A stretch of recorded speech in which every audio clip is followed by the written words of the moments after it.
If rupees 324 আমার সাথে লেখা শেষ হয় করছেন ইজ ডিভাইডেড করছেন লিখবে আর পড়ো ভালো করে একসাথে হয়ে যাবে is divided between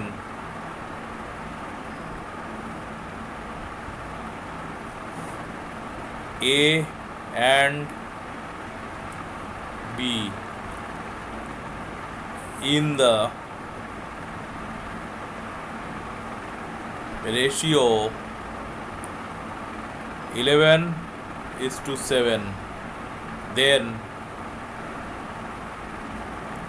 how much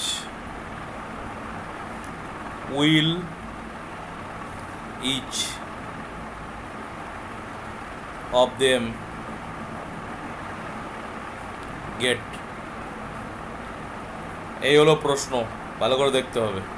তাহলে ₹324 এটাকে ডিভাইড করতে হবে এ অ্যান্ড বি এর মধ্যে। কোন রেশিওতে ডিভাইড হতে হবে? 11:7। এবার কে কত পাবে বের করতে হবে। এই কোশ্চেনটা যেটা তোমাদের দেখানো হলো এই কোশ্চেনটাকে দুটোভাবে করা যেতে পারে, ভালো করে বুঝবে। দুটো মেথডই আমাদের জানতে হবে।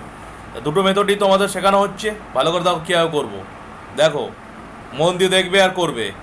A/B ইকুয়াল টু 11:x 11:7 দেখো দেওয়াই আছে। দেখো এ আর বি রেশিও কত ভালো করে বুঝতে হবে ভাই, পরেরটা কিন্তু করতে হবে, শুধু কপি করলে হবে না।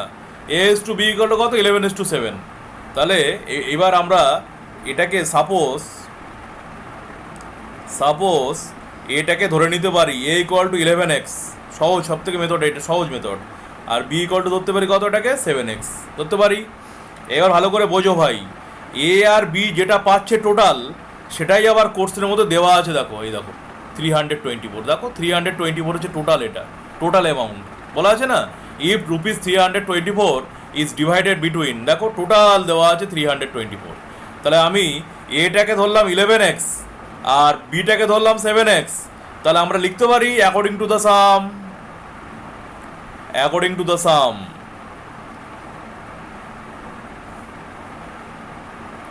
11x equal to 7x equal to 324। দেখো কত সোজা অঙ্ক। দেখো এ আর বি এই দুটো অ্যাড করলে 324 হবে, টোটাল দেওয়া আছে কোর্সের মধ্যে। দেখো 324 কোর্সের মধ্যে দেওয়া আছে টোটালটা। তাহলে আমরা টোটাল যদি দেওয়া থাকে আর দুজনের রেশিও যদি দেওয়া থাকে, তাহলে যে মেথডে করছি আমি এই মেথডে করা যাবে। তাহলে 18x ইকুয়েশনের সাহায্যে 18x ইকুয়াল টু 324। ঠিক আছে, 324কে এবার আমরা 18 দিয়ে ডিভাইড করব। আমরা জানি এক্স ইকুয়াল টু কী হবে 324 বাই 18, কাটিং করলে কত হবে 18 হবে। তাহলে 18 হয়ে গেল, ভালো করে বুঝবে ভাই। এবার দেখো এ ইকুয়াল টু আমরা কত লিখেছিলাম 11x। তাহলে 11 ইন্টু এক্সের ভ্যালু কত বেরোলো, এক্সের ভ্যালু দেখুন বেরোলো, এক্সের ভ্যালু কত বেরোলো, এই যে কত বেরিয়েছে এক্সের ভ্যালু, এই যে বেরিয়ে দেখো বেরোলো, এই যে কত 18। তাহলে হ্যাঁ 11 ইন্টু 18, তাহলে 18 ইন্টু 11 করো, তাহলে কত হবে 198, এই যে এটা হলো 198। ঠিক আছে, আর বির ভ্যালু দেখো, বির ভ্যালু কোশ্চেনে কী ছিল 7x। তাহলে 7 ইন্টু 7x, এই যে তাহলে 7 ইন্টু 18, 7 ইন্টু 18 করো 1 2 6, এই হয়ে গেল। এবার তোমাকে আনসার লিখতে হবে আলাদাভাবে। ঠিক আছে, আনসার লিখতে হবে আলাদাভাবে, তোমরা আনসার লিখবে। কোশ্চেনের মধ্যে কি বলেছে যে এখানে কি বলেছে, then how much will each of them get, তারা প্রত্যেকে কত করে পেলো। তাহলে তুমি তখন লিখবে এ গেটস হচ্ছে ₹198 অ্যান্ড বি গেটস হচ্ছে ₹126। তাহলে আবার বলছি প্রথম নিয়মটা, A/B লিখে ফেলেছি। ঠিক আছে, এবার এটাকে ধরে নেবো 11x আর বিটাকে ধরবো 7x। কেন করলাম, কারণ দুজনের টোটালটা দেওয়া আছে 324। ঠিক আছে, এবার according to the some or according to the question, মানে প্রশ্ন অনুসারে বা শর্ত অনুসারে বা যেটা প্রবলেম যেটা দেওয়া আছে সেই অনুসারে 11x plus 7x equal to কত 324। তাহলে এখানে 11 আর 7 কত 18x ইকুয়াল টু 324। তাহলে x ইকুয়াল টু কী হবে 324 বাই 18, কাটিং করে কত হচ্ছে 18 হচ্ছে, x এর ভ্যালু 18 বেরিয়ে গেল। তাহলে 11x সেখানে x এর ভ্যালু বসালাম, বসে কত হচ্ছে 198, আর 7x সেখানে x এর ভ্যালু বসালাম, সেটা হচ্ছে 126। বলো, যে মেথডটা এখন শেখানো হলো এই মেথডটা বোঝা গেছে না যায়নি?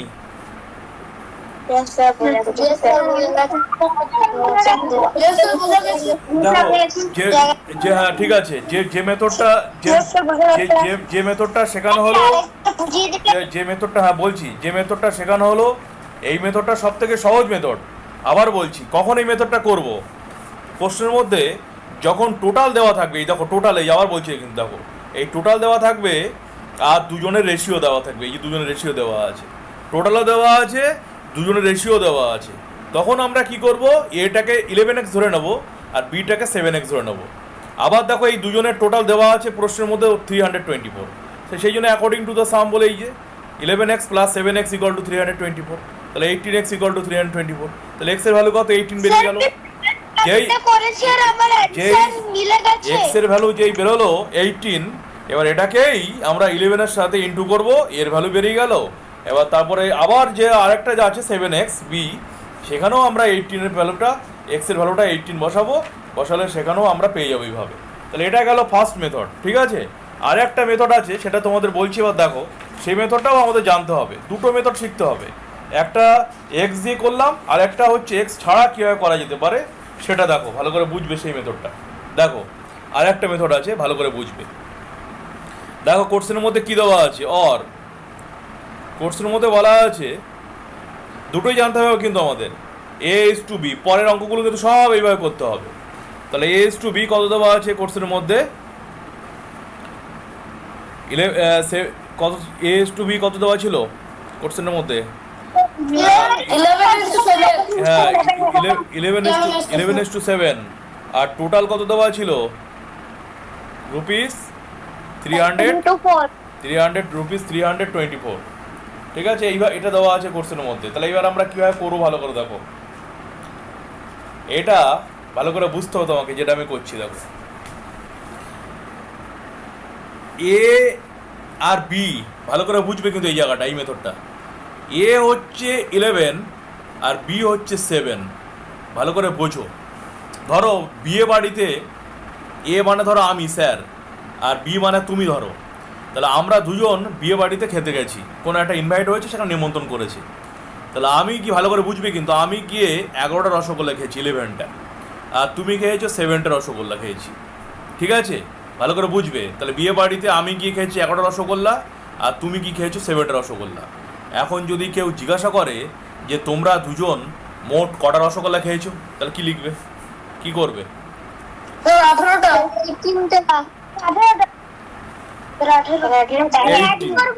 ভালো করে বোঝো, তাহলে ভালো করে বুঝবে যেটা বলছি। দেখো তাহলে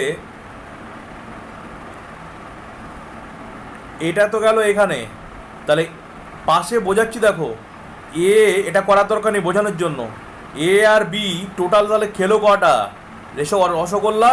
18টা, ভালো করে বুঝবে। এবার যদি আমি প্রশ্ন করি এর শেয়ার কত, মানে এর শেয়ারটাকে পার্টে লিখতে হয়, পার্ট, কত পার্টে রসগোল্লা খেলে। তাহলে এ তাহলে কী হবে, দেখো টোটাল তো খেয়েছে 18, তার মধ্যে 11 না, 11/18 না এ যেটা খেয়েছে, ইয়েস আর নো? 11-এর মধ্যে 18 না, 11 আউট অফ 18 না এ যেটা খেয়েছে। আর বি কত খেয়েছে, বি কে যদি বলি বি কত পার্টে খেয়েছে, অংশ বা পার্টে বের করতে গেলে, তাহলে কি হবে?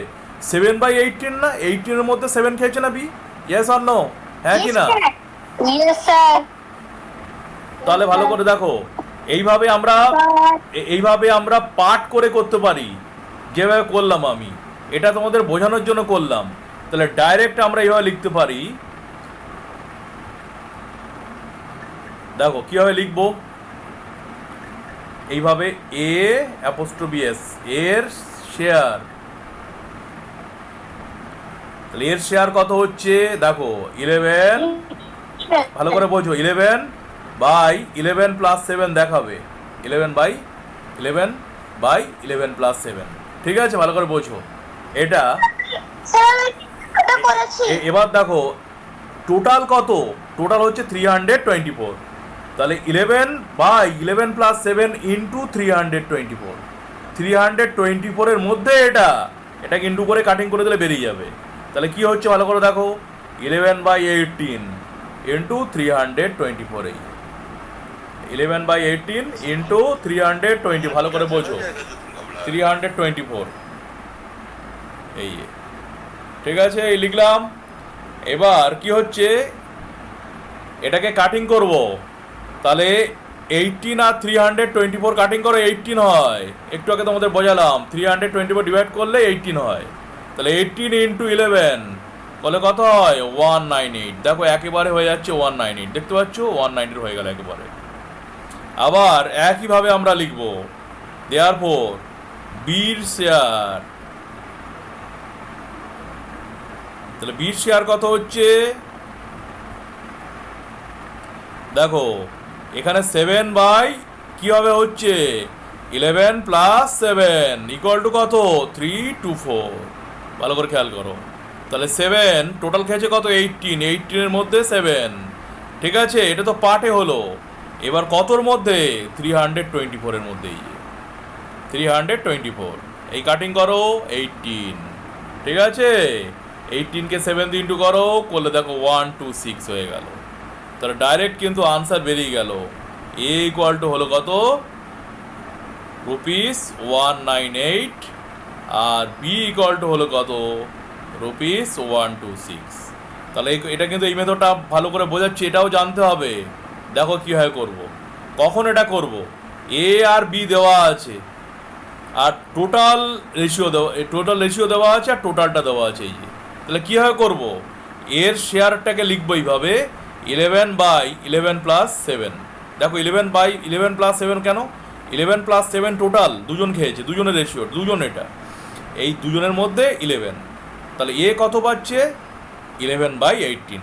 সেটা তোমাদের বোঝানো হলো এখানে যে আমি আর তুমি দুজন গেছি বিয়ে বাড়িতে, আমি খেয়েছি 11টা রসগোল্লা, তুমি খেয়েছো 7টা রসগোল্লা, তাহলে দুজন খেয়েছি কত টোটাল 18টা।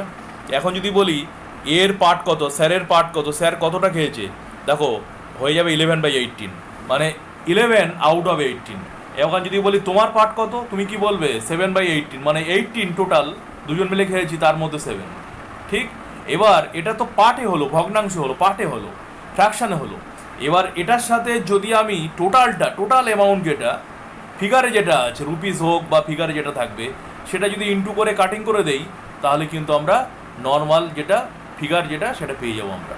তাহলে দেখো 11/18 ইন্টু 324 কাটিং করে হয়েছে এই যে 1 ইন্টু করে 198, তাহলে বি শেয়ার কত 7/11 প্লাস 7 এর সাথে 324 কাটিং করে ইন্টু করে দেখো 126 হয়ে গেছে, ঠিক আছে। তাহলে এর শেয়ার এটা, বি শেয়ার এটা। বলো বোঝা গেছে দুটো মেথড, ইয়েস অর নো? আগেরটা এক্স ধরে আর পরেরটা ফ্র্যাকশন করে।